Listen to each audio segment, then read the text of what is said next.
Today marks the 700th day of the war in Gaza. The Hamas-run Gaza Health Ministry reports the death toll is now over 64,000, and the United Nations Commissioner for Refugees says over 90,000 people have been displaced in just over the last month. Meanwhile, a protest organized by hostage families is set to take place in Tel Aviv later today.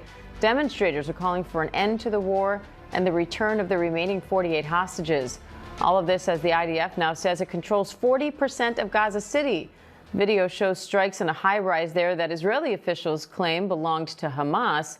The building management denies those claims, saying it has been under strict supervision and only allows displaced civilians. ABC's Patrick Reevell has more on that. So, Patrick, what's the latest on Israel's ground offensive in Gaza City and this strike on the high-rise?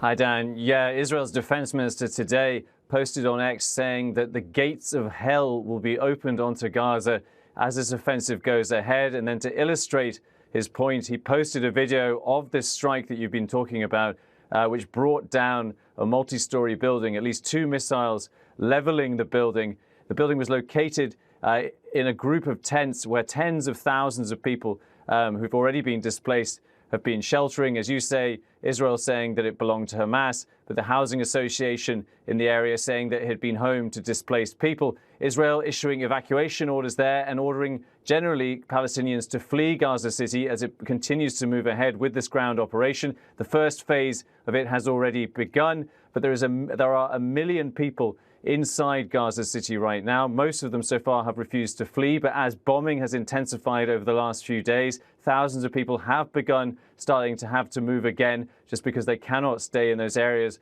where these bombardments are occurring. But clearly the situation there becoming more and more dangerous for people, Diane. Now, the Hamas-run health ministry says 3 more people starved to death in the past 24 hours. How dire is the humanitarian situation?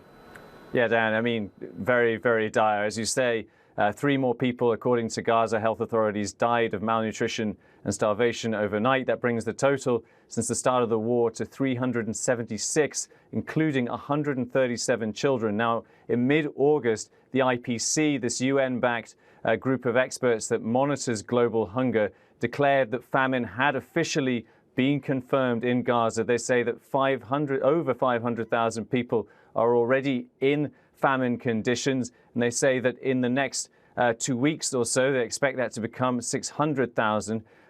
Over 1 million people are in the category below that, which is extreme hunger and food insecurity, where people are basically on the verge of famine. So clearly the situation continuing to deteriorate there. Most aid agencies say nowhere near enough food is being let in by Israel to alleviate the crisis. And obviously this new offensive into Gaza City, where 1 million people are currently living and will be forced to move south, will only exacerbate and create what is already an unimaginable situation and make it even worse, Diane. All right, Patrick Reevell, thank you.